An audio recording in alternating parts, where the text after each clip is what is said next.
Welcome to the Pacific Research Institute Next Round podcast. I'm Rowena Ichon, Senior Vice President, and with me is Tim Anaya, Senior Director of Communications. Hi, Ro. Well, this week, President Biden is going to announce his infrastructure plan. And of course, California being a big state and with our blue state credentials, we stand to get a pretty big piece of the pie. What I'm reading about this is that infrastructure is going to be a pretty broad category that would include highways and rail, electrical grids, dams, sewers, water systems, ports, airports. John Garamendi, who is a Democrat in Northern California, is also the senior member of the House Transportation and Infrastructure Committee. So he told the LA Times that the way Biden is going to look at this is a bottoms-up approach, which kind of made me laugh because I think he meant bottom up, not bottoms up.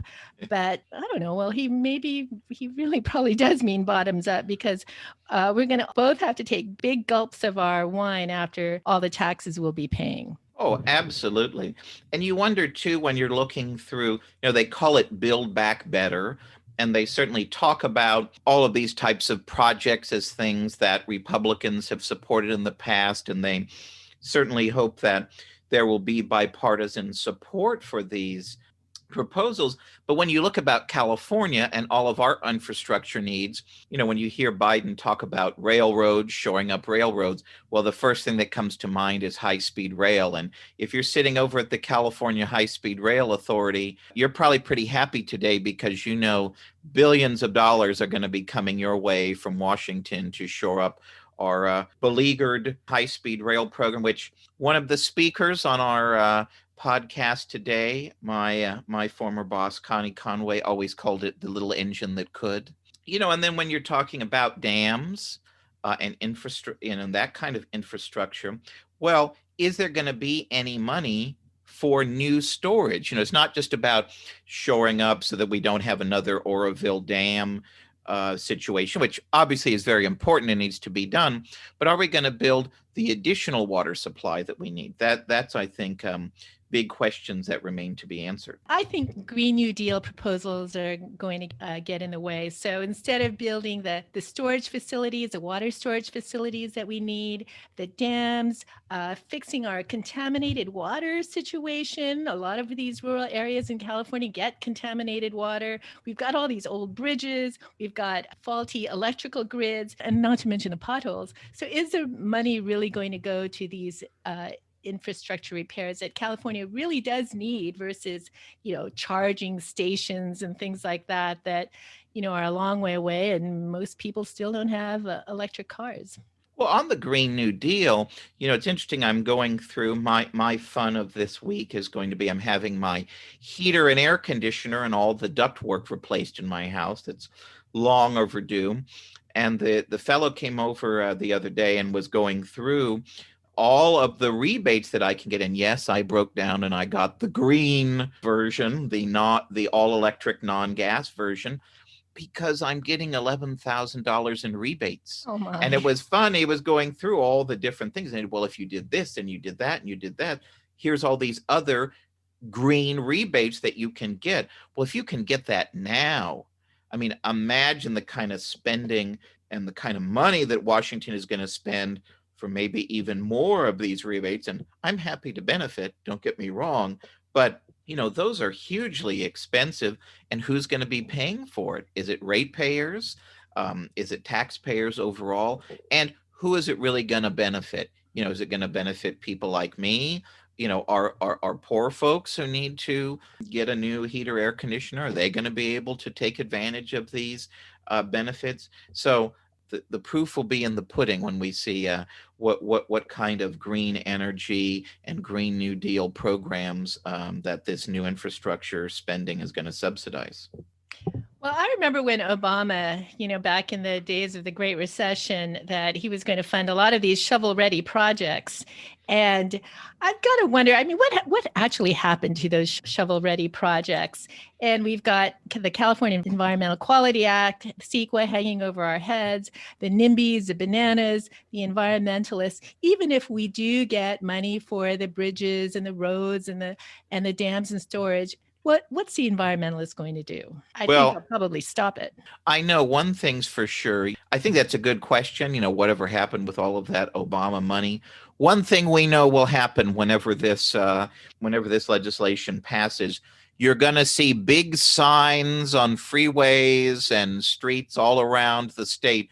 This project is funded by the Build Back Better plan or whatever. Whether we're getting a good bang for our buck is one thing, but politicians are sure going to put up signs all over the state taking credit for passing out free money. So, infrastructure is a good topic, a good lead in topic to our next podcast, which is the final panel discussion from our Sacramento Policy Conference. This one is featuring PRI's new book, Winning the Water Wars, with author Steve Greenhut. So, Tim, how about setting that up? Well, it couldn't be a more timely book as California is going through pretty down rain year, and we're basically at the point of we're entering another drought. Utah has already declared an official drought. They did so a couple of weeks ago, and they're already urging residents to conserve. And we'll see over this next month what kind of rain, if any, we get to see how bad our situation is. But state water officials are already warning farmers and residential users that could see restrictions in how we use our water this summer.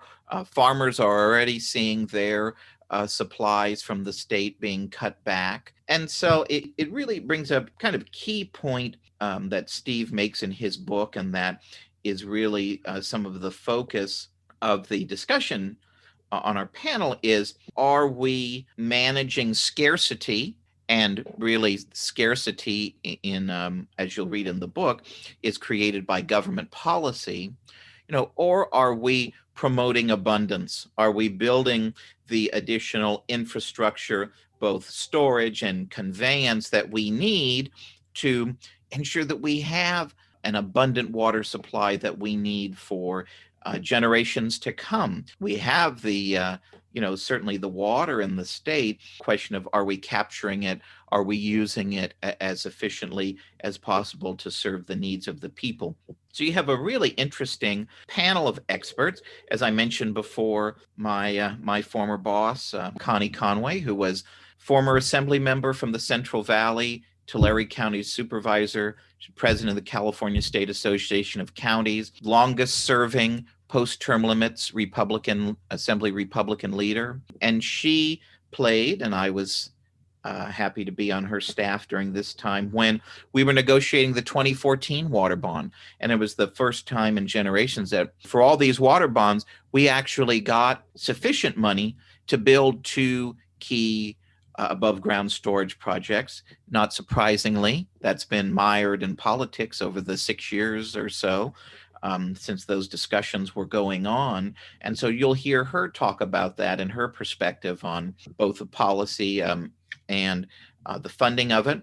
They also talk a lot about the Sustainable Groundwater Management Act, or Sgma, which was an acronym I learned as we were going through the presentation, which is huge government controls on how farmers and other users manage their groundwater. You'll also hear from Democratic Congressman Lou Correa, who was in the California legislature during the debate on a lot of these key water proposals.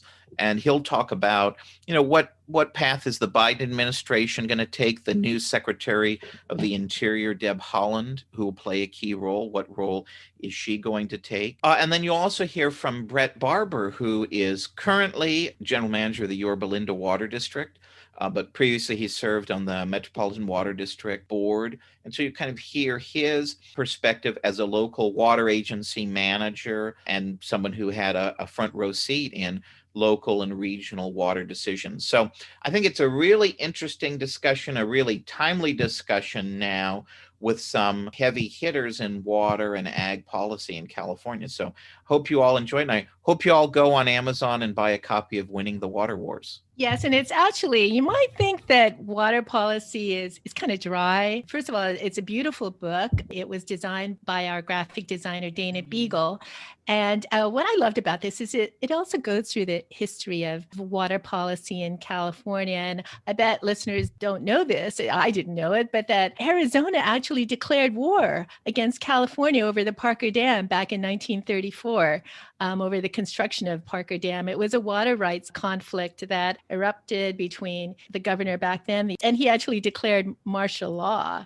So he's got lots of cool little stories like that. Another favorite chapter of mine is, what Israel is doing. They have an arid state, just like California, and they've actually successfully, managed to mitigate their water issues. So I found that very interesting. We hope again that you'll read the book, and thanks again for joining us. So next, we're going to discuss California's water future.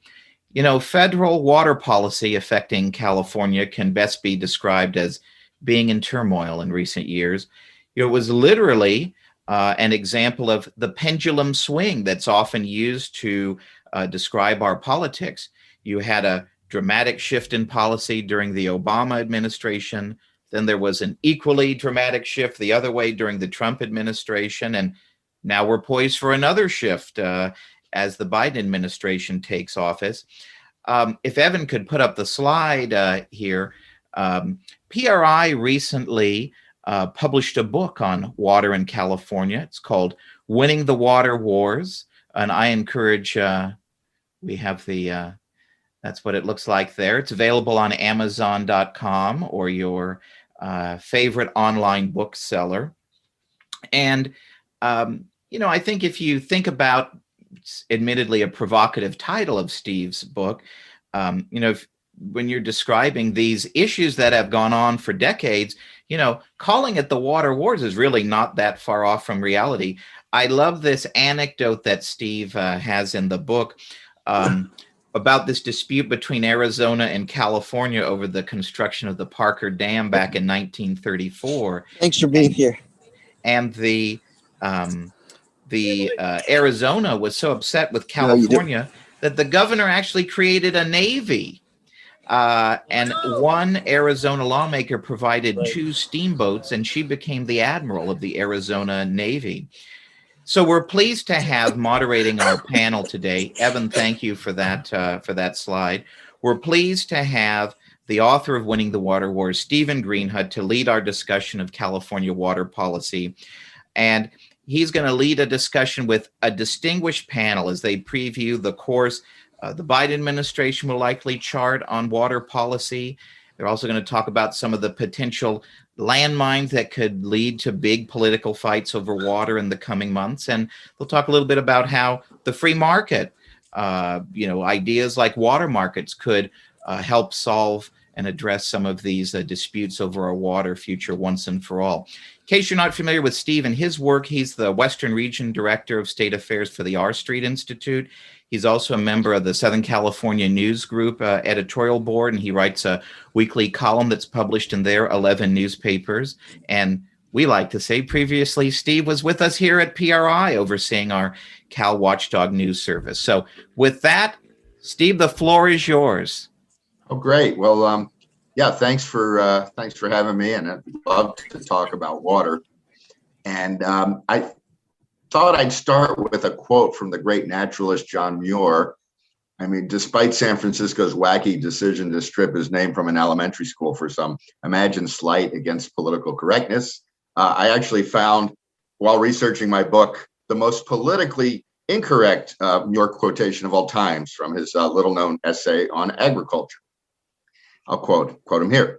Californians have only to see to it that the forests on which the regular and manageable flood of the rivers depend are preserved, that storage reservoirs are made at the foot of the range, and all the bounty of the mountains may be put to use. Then theirs will be the most foodful and beautiful of all the lowland valleys of like extent in the world. So Muir believed in, don't shriek, he believed in dams. And I believe in dams and reservoirs and canals too, though not only those things. I also believe in water recycling. And as Tim pointed out, water markets through better pricing, desalination, water banking, fixing the conveyance system in the Delta. That always goes over well with my my neighbors up here where I live near the Delta. And bottom line, as the book pointed out, water abundance. So we need more water. We need to feed more water into our system to help people, farms, and the environment. So Metropolitan Water District of Southern California has a term, big gulp, little sip. So during rainy years, we need to sip and store more.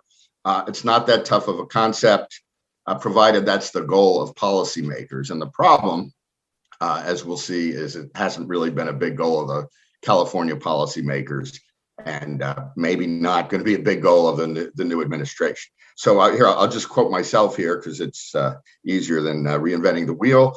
Even though the state's population has doubled since the state and federal governments built any serious water storage infrastructure in the 70s, the state's water scarcity actually can be solved with a few strategies and targeted investments, and ones that cost much less than some of California's other big ticket and seemingly pointless priorities, such as the $80 billion plus bullet train. The question is more about priorities and political will than engineering or public finances. And that's what the panel's about, what I tried to focus on in my book. We're long past the days of Pat Brown and the can-do attitude. I look back in the past at some of the originators of California's different water systems, and some of their attitudes were just amazingly large change in perspective. And we're even past the days of Jerry Brown, who at least believed in bolstering storage to some degree, upgrading existing infrastructure. I mean, think about the Oroville Dam spillway problems, and he supported building desal plants. So Newsom is all about little ideas such as water portfolios, and of course, more conservation. Some of the basics as we think about federal and state water policy, 50% of the state's available water flows out to the sea. It goes to the environment. 40% is for ag. 10% is for urban uses. So all these fights over conservation, and watch out for these new water agency standards that could ultimately lead to rationing, are fights over only 5.7% of our available water. So we're fighting over this very small bit without thinking about the big picture of how do we get more water into the system. So the state's water resources are a tangle of state and federal projects and rules. Under the Trump administration, they increased water deliveries to the federally run Central Valley Project to help Central Valley farmers. It was at odds with the federal bureaucrats' biological opinions that say new flows will endanger winter-run Chinook salmon. This is from the California Farm Bureau. These new biological opinions to approach fishery recovery through a variety of tactics, including habitat restoration, improved science and flexibility, and dedicating enough water at the right time to maximize fishery benefits and improve water deliveries to people. And they pointed out that narrow solutions based only on water flow mandates have failed to restore fisheries at a great loss of water for people. And water use for environmental purposes should be analyzed for efficiency, just as people are when they water their lawns. Anyway, that's kind of the main concept, is that we can do it all if we have a policy of abundance, and we're going to need to try to see what the feds might do to help us achieve those goals. So instead, we're busy fighting over water flows, emptying reservoirs in the middle of the drought, that sort of thing. So I expect the Biden administration to go back to the approach of previous administrations and let the bureaucrats drive the decision, which might mean putting fish over people. So we've got a great panel of experts to give their thoughts. Brett Barbre, he's the general manager of the Yorba Linda Water District. He was a director of the Metropolitan Water District of Southern California and the Municipal Water District of Orange County. He's the guy who sparked my interest in water when I first came to Orange County to work at the Register. He could still tell stories about our wonderful tour of the Colorado River back in 2003, but there's probably not enough time for that. Connie Conway was a member of the Assembly from 2008 to 2014 and was minority leader for her last 3 years, and she was a darn good legislator. Her legislative positions I read on the political courage test. It was first was balanced budget, and the second was more water. I'm a little surprised more water wasn't first. I'm not going to pick nits. Connie from Tulare was driving force for Proposition 1 water bond and one of the legislature's most influential members on the topic. And then finally, U.S. Representative Lou Correa of Anaheim. He's on the House Agriculture Committee. There's probably not as much ag in central Orange County as in the San Joaquin Valley. But when I asked him to participate, he echoed Connie and said, we need more water. So he had a long and distinguished career in the state assembly and the Senate. And as a Democrat, we're hoping he can provide some insights on a new Democratic administration. So I'd like to start with Brett. We'll each of the panelists will give a little presentation. Then we'll do some question and answer. And then when I'm done with that, those of you who are on can text Tim your questions, and he'll get to those. So take it away, Brett. Well, thank you very much, Steve. It's indeed a pleasure to be on this panel. California water, is, Mark Twain allegedly said it best: whiskey's for drinking, water's for fighting over. And the last 4 years of the Trump administration has been nothing but fights between the state of California and the feds. And historically, as it pertains to the Bay Delta and moving water through California, there was a pretty good understanding between the state and the feds to coordinate their activities and coordinate the activities with the pumping facilities, and really provided a good opportunity to move water around. I talk quite a bit about the importance of storage. And I think it's interesting to contrast the Colorado River with the State Water Project.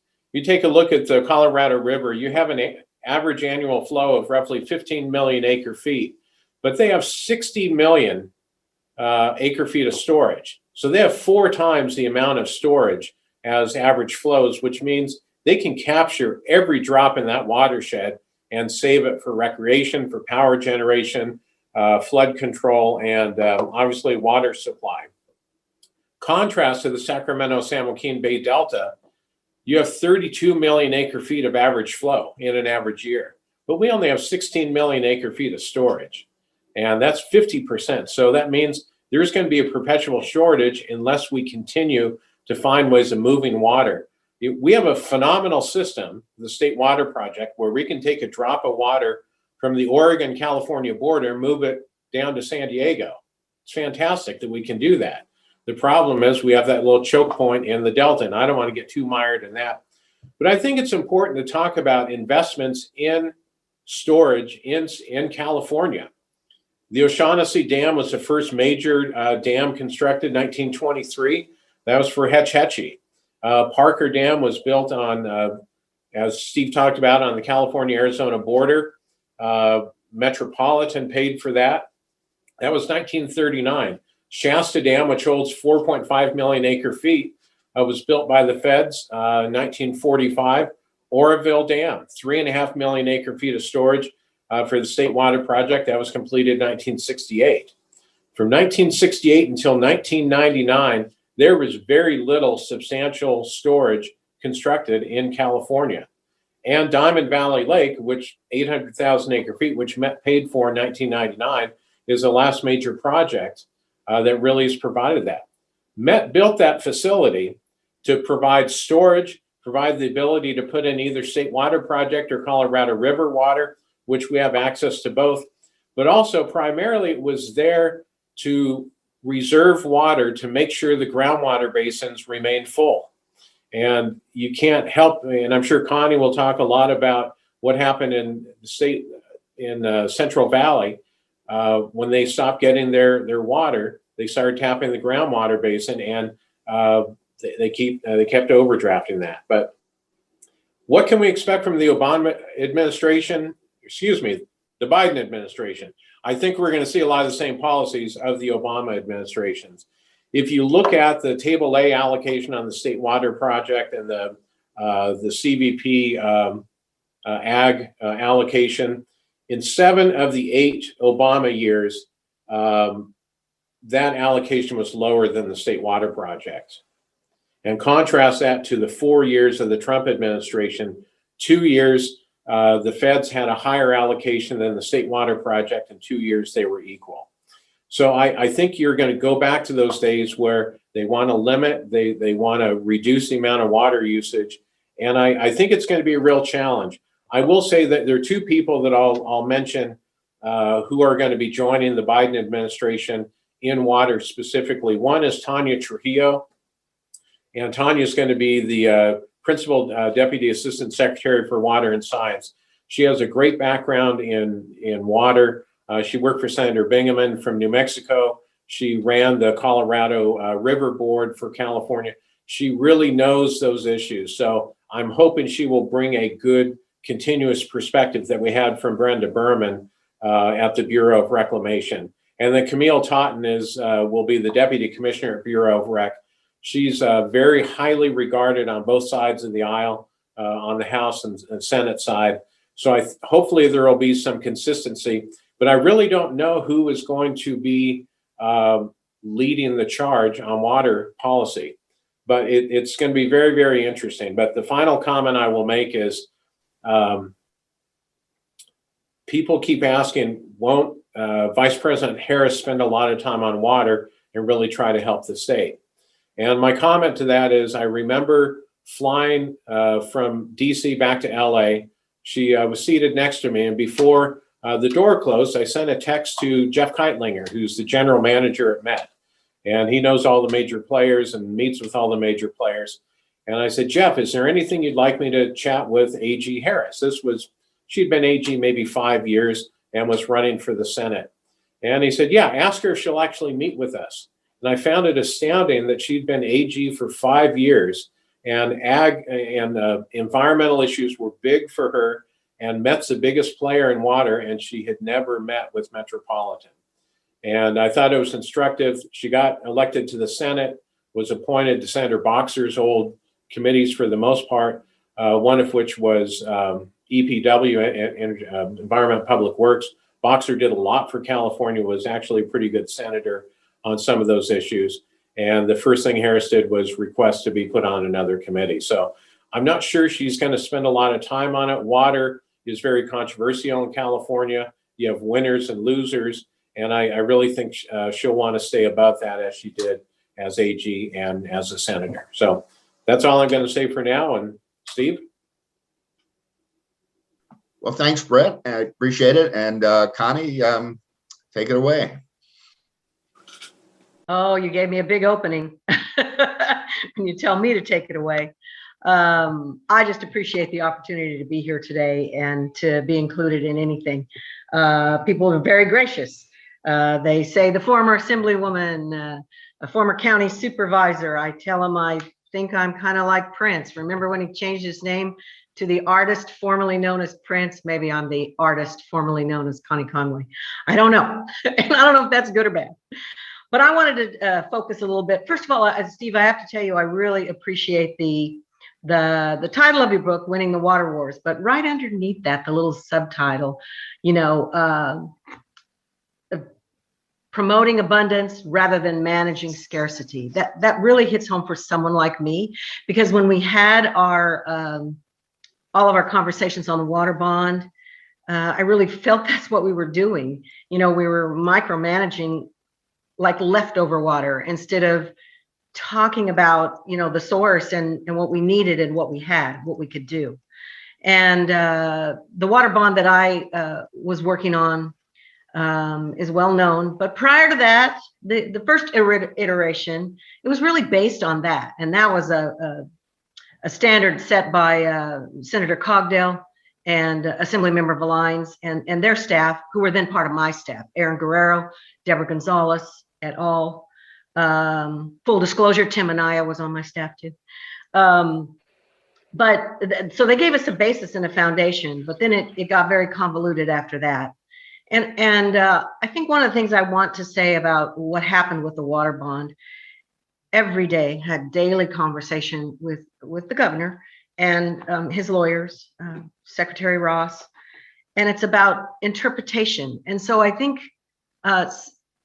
you can both be talking about the same thing, but I'm seeing it in one light, and maybe the environmental lawyers are reading the same sentence, the same paragraph, but their interpretation is a different place. So then the power really goes to, so the substance of the water bond becomes what those that are in power deign it to be.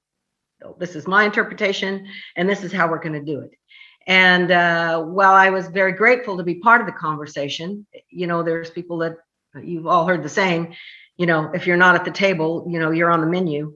And so we made a concerted effort to really try to find some kind of middle ground to make this work. I really think the governor got that, but then not always the final say. You would think and you would hope that the governor would have the final say, but we're all, no one here is a political novice, and so we know how that really rolls. What is it they say? The road to hell is paved with good intentions. So, and maybe they don't say that. Maybe I just made that up. But I want to think that everybody had good intentions. I want to believe that we were all there for the right reasons. But, forgive me if I say I was suspect of some. Anytime you have a layer of politics over it, good intentions can go by the wayside because it becomes a political game, which is really sad.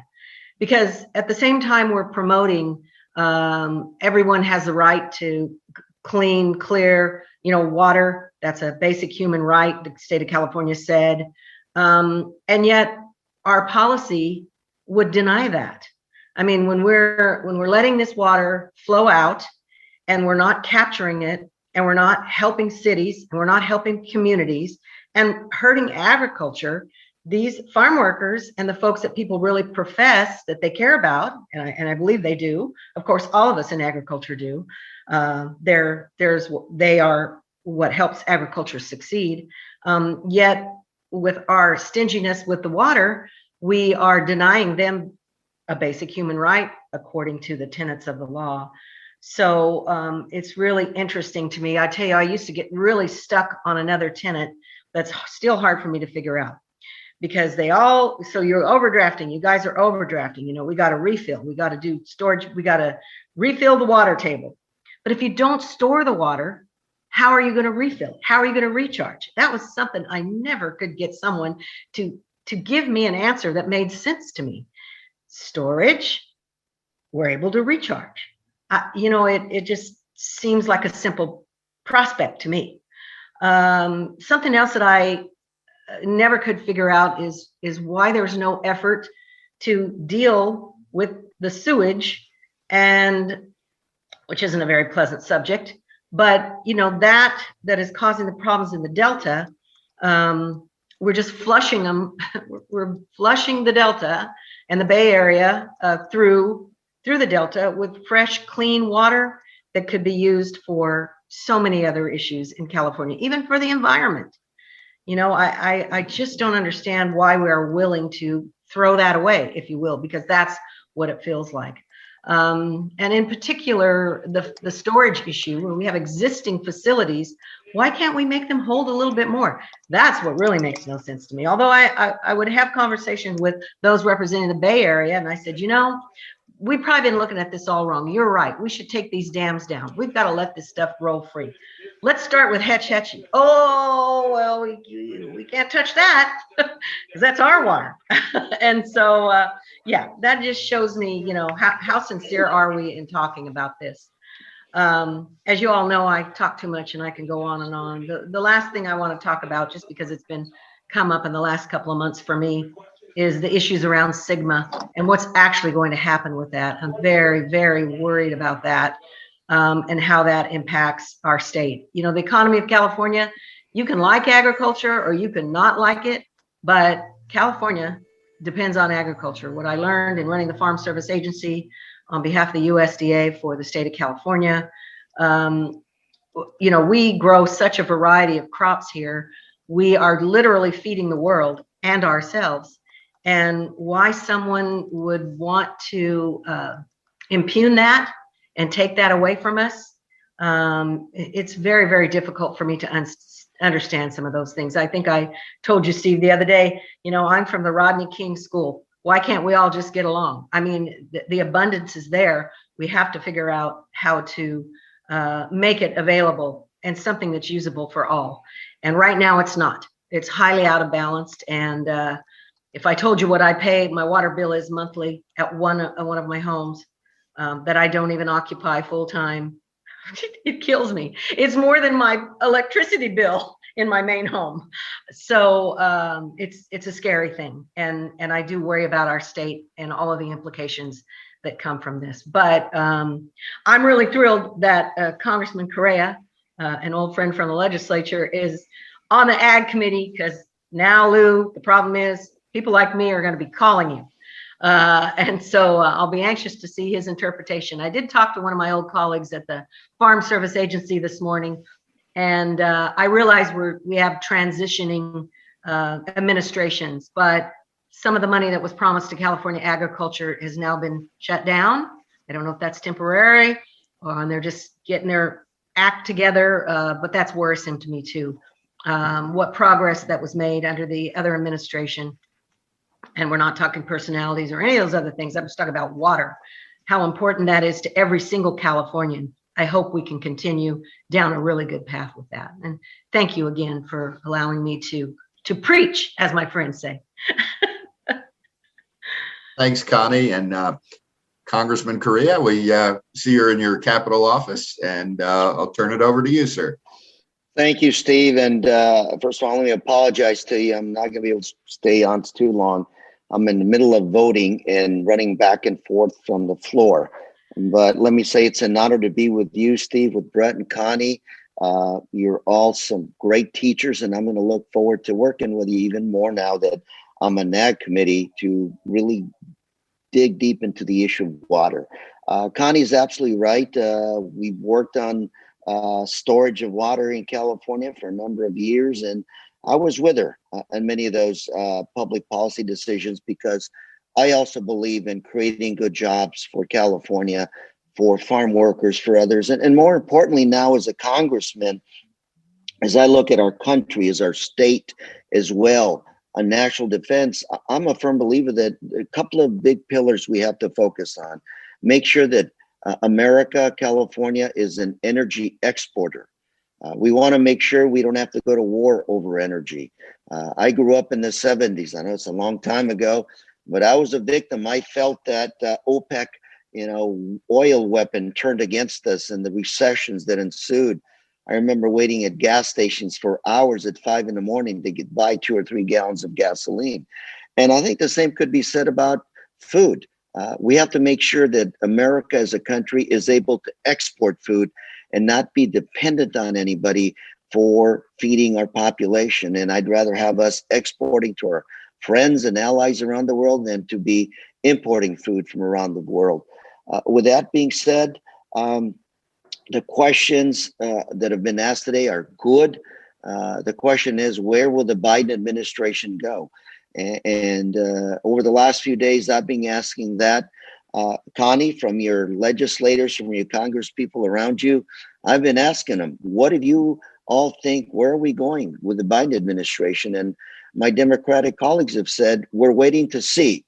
We're waiting to see who the undersecretaries in the area of Interior are going to be.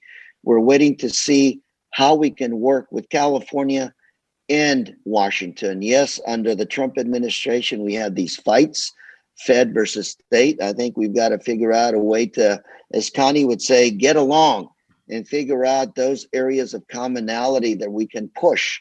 And I say push because I'm a big believer in continuing to keep our ag sector healthy in California. And with that being said, though, we have to make them win-win situations where all parties at the table are able to win in these fights. We have to see what Senator Padilla, newly minted Senator Padilla, what his perspective is going to be on these issues. I've known Alex since he walked for me in my second election back in '98 in Santa Ana. So I've seen Alex grow up. And I'll tell you, I have hope that he can come in and create some win-win solutions for all of us. I think from the federal level right now, it's a wait. Let's wait and see where the Biden administration is going to go. In the meantime, I think we have to step up with our own solutions. And Brett Barbre knows that in Orange County, we right now recycle 80% of our water. They don't like to call it, but I call it from the toilet to the tap. And we do recycle a lot of that water. And I think that's where we need to go and the rest of the state and the rest of the country. This is a viable solution, a cost-effective solution. And as Connie has said, every time I look at my water bill, I just, you blink and you pay it because you need that water.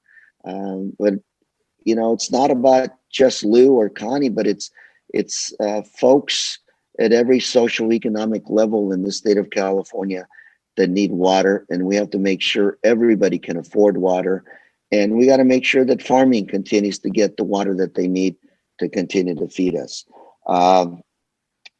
Finally, let me say that let's not forget, folks, that farmers have been using solar power for thousands of years. Farmers have been using the sun to grow crops, to feed us around the world for thousands of years. And I think when you talk about solar energy, we forget that fact. So let me conclude by saying, Steve, Brett, and Connie, I look forward to your phone calls, and I look forward to our discussions. And Steve, I'm going to go back and review your book again, because we got to come up with some good public policy. It's not about Democrat, it's not about Republican. This is about jobs and win-win situations with the colleagues that believe passionately about conservation and the environment. We can work this out. The future of California depends on it. Thank you very much. Lou, I can speak for all of us. Tell the administration we're all available. We are ready. I just hope, ladies and gentlemen, we have to be ready, because I was talking to a couple of the Central Valley legislators a couple of days ago, and they said we're just going to have to hold hands and go over there and make our arguments, and that's what we're going to have to do. So, Connie, I'm with you. We're ready to go. Go ahead, Brett. well, let's get the wall torn down so we can get into the legislative offices and meet with you. So. What, you don't like barbed wire, my brother? All right. That's another situation. That's another story, and I hope that chapter is over in this country very soon. Thank you. Me too. Yep. Well, thanks everyone. I've got a few of my own questions, and we'll just to get the discussion going a little, and then we could go over to Tim with audience questions. I'm wondering about Deb Haaland. Is that how you say it? Is at Interior? Deb Haaland, yes. Yeah.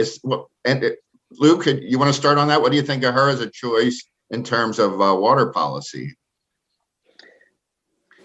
I think Deb is a great Secretary of Interior. She will do good things. I just don't know much about what is going on in water policy, but I will tell you what I'm going to do right now.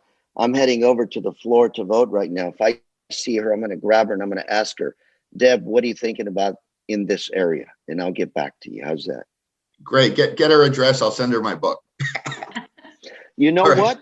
That's a great idea. That's a great idea. And I will commit to, if you personally write it to her, autograph it, I will get it to her hands. It's a deal. Well, thanks, Congressman. And do either you, Brett or Connie, have any thoughts on some of the appointments? Brett, you mentioned a couple earlier.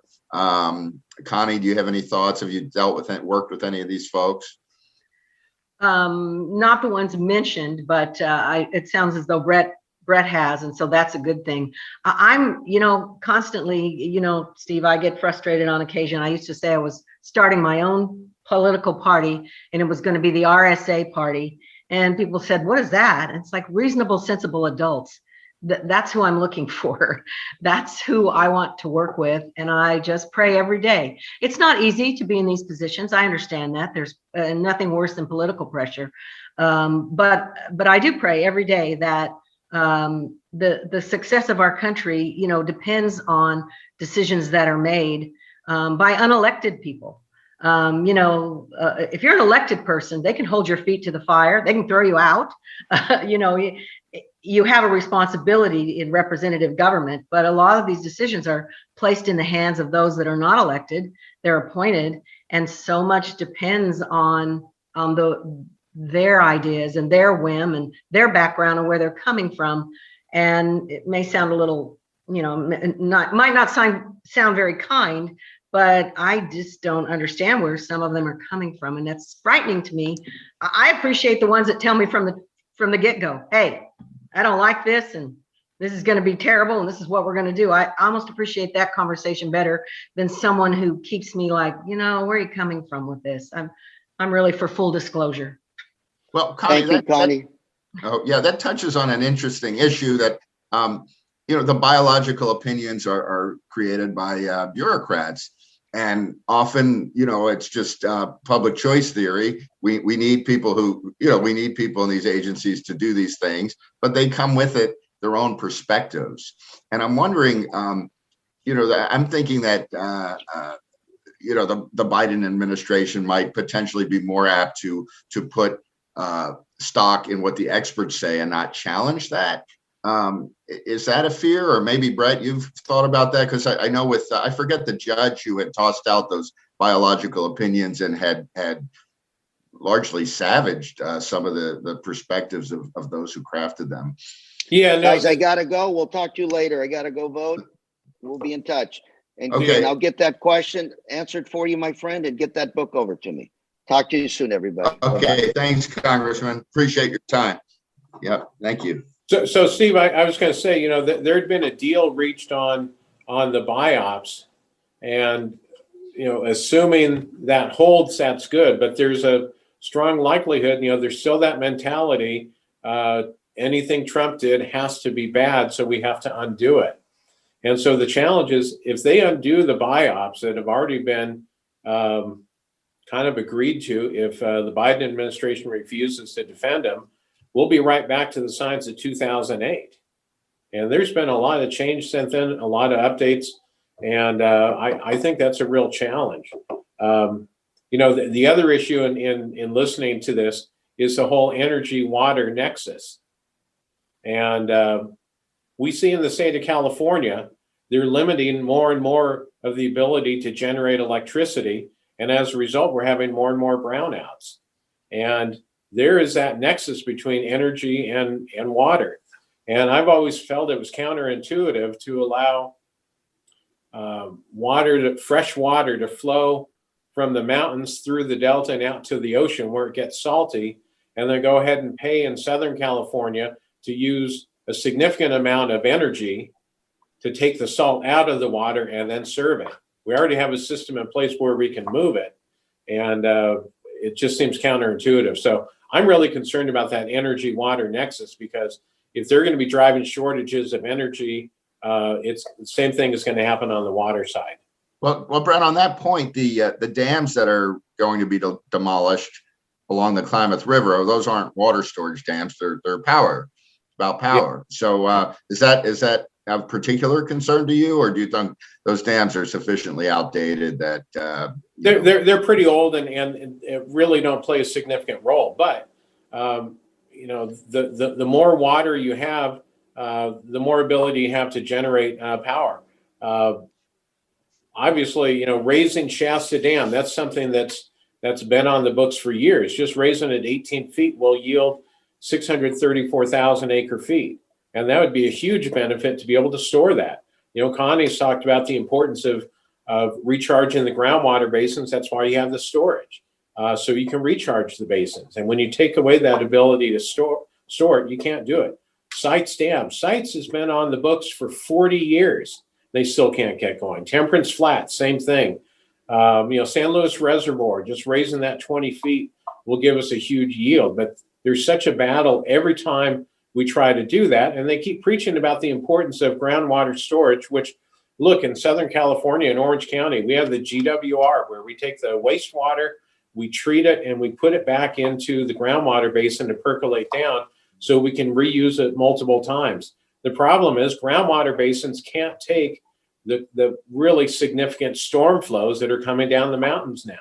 And I remember challenging some of my Democrat colleagues in DC, if we're going to have less snowpack, if this global warming is happening and we're going to have less snowpack, I'll concede that. It means we're going to get more rain, which means we need to grab it. As it is now, the snow is a great storage facility, but if we're going to have less of it, we're going to need far more opportunities to store liquid water. So, okay, and Connie, since You're from the farm region, and so I want to ask you a tough question about ag subsidies. So I quoted Scott Alexander, the pseudonymous blogger, who we're talking about fighting over that small percentage of water that we fight over, the 5.7% that goes for residential uses. He says, if all the savings from the water rationing amounted to 20% of our residential water use, then that equals about 0.5 million acre feet, which is about 10% of the water used to irrigate alfalfa. And so what he said is, I realize that paying people subsidies to misuse water to grow unprofitable crops and then offering them counter subsidies to not take your first set of subsidies is, to say at least, a very creative way to spend government money. But the point is, it is better than what we're doing now. So what do you can you see anything in terms of crop subsidies that could be reformed to help water get to its highest and best use, rather than to subsidize things that the market? I'm not saying the government should regulate what people grow, but to allow the market to determine prices that then inform what is grown and what is not grown. Yeah, very interesting question. And one of the biggest commodities some farmers are now selling is water, which that can be a whole nother discussion. But I think, when I first got on the Board of Supervisors, they asked me to speak at a Farmer of the Year banquet. And I'm like, what can I say that the farmers don't already know and what they're doing? So I did a little experiment myself. I went back to the crop reports from Tulare County, where I served on the board. Back to the first recorded one was in the late 1800s.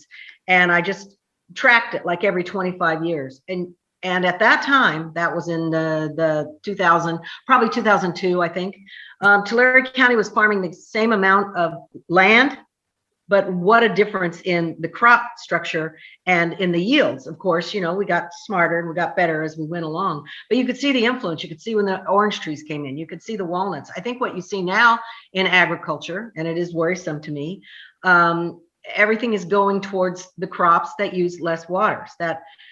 That takes away our diversity. I think one of the things that people forget, it's not all just big farmers. I don't like the terms corporate farming, although I realize big corporations invest in farms. Bill Gates is a big landowner now. I don't know what he's going to do with his farmland. Kind of scares me. But the families that have these farms, it's economy of scale. You have to get bigger or you can't survive. But there's a whole lot, what I learned at USDA with my time there, there's a whole group of small farmers and they need attention too. And we depend on them for the specialty crops that we have. So I think it depends on what you're subsidizing and who's getting it. We all need help every once in a while. Now I know in the Midwest, the derecho, a word that a lot of people said, what the heck is that? Wiped out. A couple of states back there, the entire agricultural crop. Is it right to help them? Is it right to, quote unquote, get them back on their feet and growing those crops again? I think it's important to the economy of those states. And when you look at overall at agriculture, it's a mixed bag for me. If I was queen, would I get to pick who gets a subsidy or help when they need it or not? I don't believe in that system either. But if it's for the common good, helping folks when they need it, we do it with everything else. We do it with education. We do it with healthcare. Why can't we help agriculture when there's a great need and when they need it? Okay, I've got one last question for Brett, and then Tim will take it away with the audience questions. Brett, what do you think about the water futures market that was announced on the Chicago Mercantile Exchange? Do you think that will help in pricing water future? Do you think that'll help water agencies will that help them plan for the future? I'm not entirely sure. Right now you have a lot of farmers north of the Delta that when they have excess water, they want to sell it. The problem is if you move it through the Delta right now, you have to take a 20% loss on that water because it's going to go into the environment. It's going to go out to the ocean. You really can't control the movement through. That's why if you had some sort of conveyance facility under or around, you could move 100% of that water. To me, that's going to do a lot more for the water market, for the ability of farmers. they're going to fallow their land every 7 years. That's just a good management practice. And a lot of these farmers, I've always said, trust the farmers. They actually know how to utilize the water in the best way. They're going to be as efficient as they can. I think about, some farmers that I worked with down in Blythe, in Southern California, which is right on the hottest part of the state. They grow alfalfa when they can because it's a good crop. It's automated. They don't, not a high labor intensive crop. And then what they do is they package it. There's a company there called Heyday Farms where they will package it, compress it, put it in shipping containers. And it's, believe it or not, it's cheaper for them to ship alfalfa from Blythe to China than it is to ship that same alfalfa from Blythe to Central California because of all the regulatory and all the requirements there. You have all of these goods coming here, they fill up these empty containers, send them back, and it's far more cost effective. So farmers are smart. They're going to figure ways to be efficient. They're going to figure ways to be effective, and they're going to figure ways to utilize that water in the best manner. So the water market, it's going to be interesting to see who tries to corner the market on that, and could be problematic down the road. Okay, well, great. Now I'll turn it over to Tim and Aya and get to some audience questions.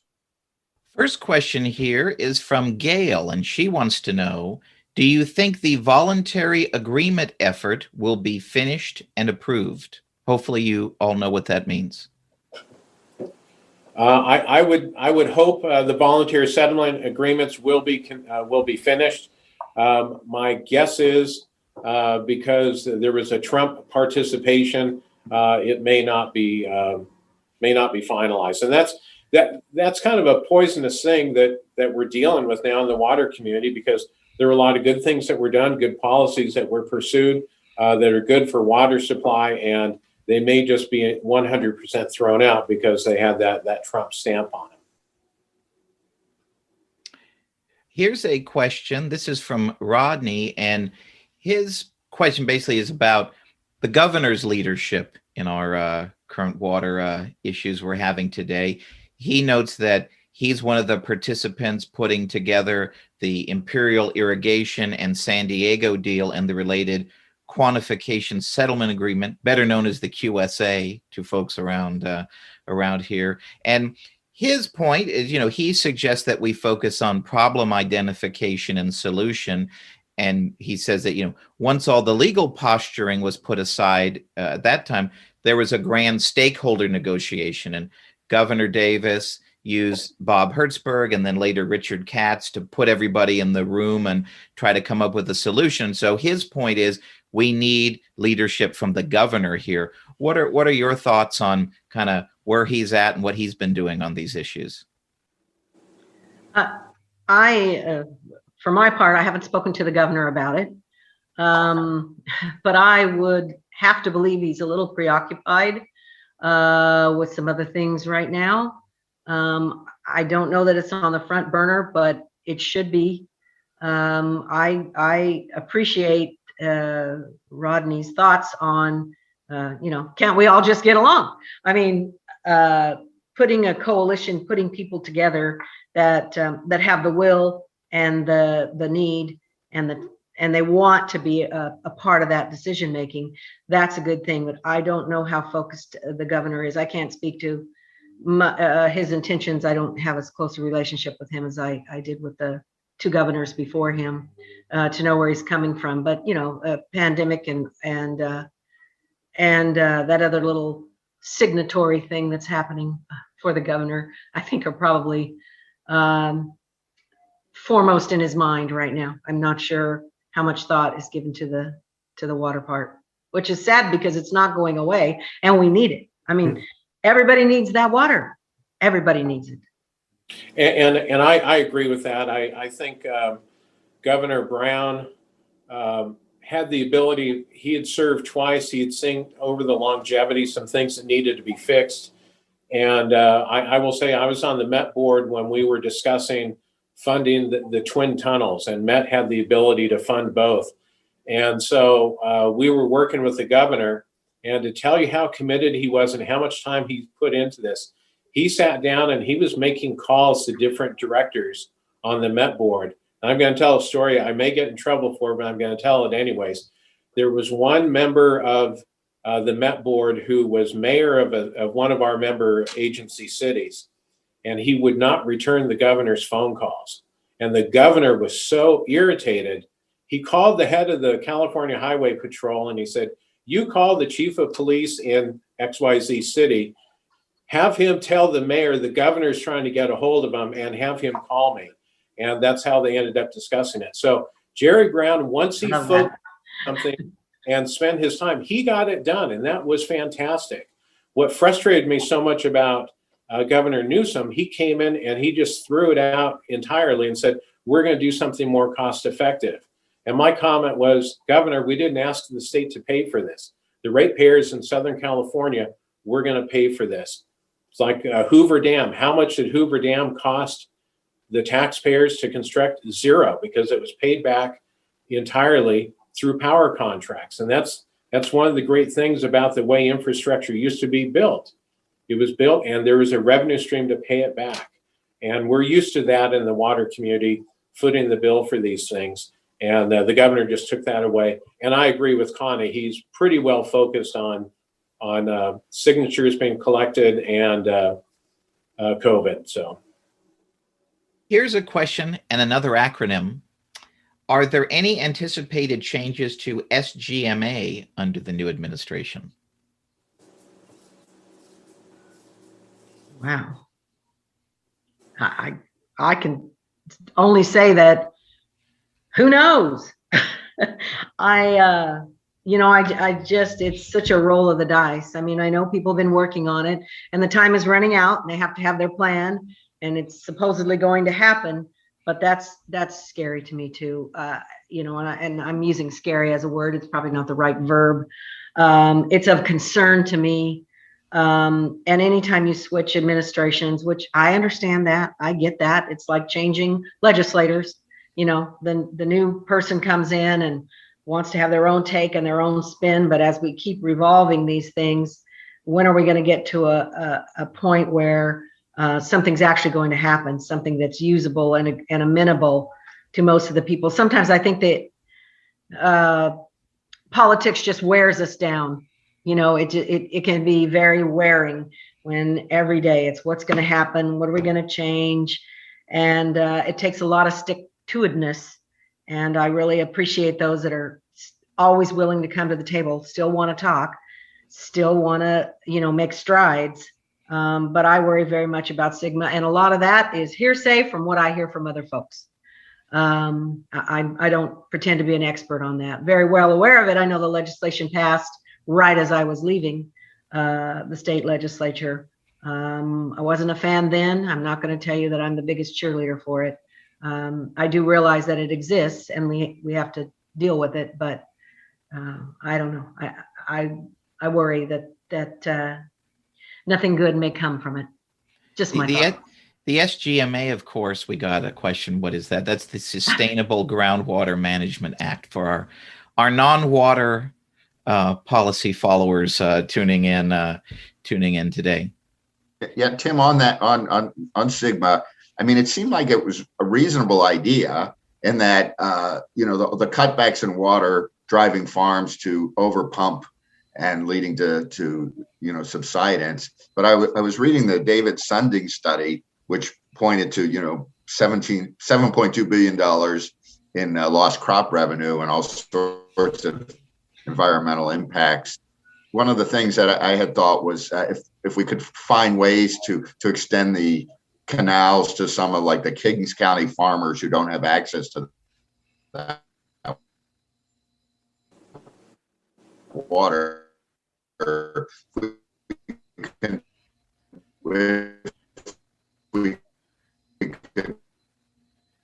Looks like Steve is having a little internet turbulence. We agree. Well, I have, I think we have time for one last question. I think this could be a good one to end on. Connie and Lou, this is from Allison. Connie and Lou brought up the need to provide affordable water for people and for farmers. And she asked, and we could actually, Connie, have you put on one of your tiaras that I know you have. What policy ideas are needed to make that happen? I know I give you a couple of minutes. You probably need an hour to go through all of those. Yeah, that's a big one.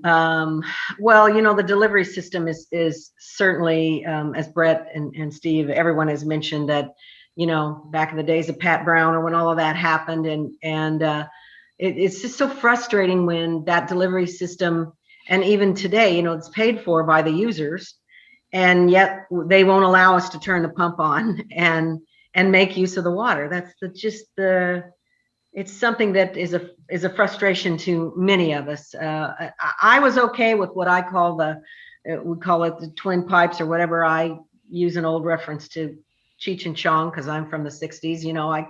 I call it, twice pipes. But Miss Conway, how are you? Oh my God, I can't believe it's you. Hi, young Kim. Yes. Oh my God, so good to see you. I haven't seen you in such a long time. Well, you're certainly in a different world than the one we worked in together. So Absolutely. Yeah. So we were talking about water on this segment, and I would just say that I think the water is there. We could store more. The way to transit the water is there. It's just folks have to let us do what we need to do, and that is provide that water for everyone. Farmers, farm workers. If you shut down farms, then you've got farm workers out of work too. And we've seen that happen for different ways on the west side of the Central Valley. And the last thing I want to see are farm workers out of work and living in cardboard boxes. It's not a pretty scenario. There has to be a solution, and I hope the good minds can get together and figure that out. And I guess my comment to that would be, the end users are always happy to pay for the facilities if they know they're going to be able to use them. Think about the Colorado River Aqueduct. During the Depression, the people in Southern California agreed to $220 million in indebtedness. That's equal to about 3.7 billion today.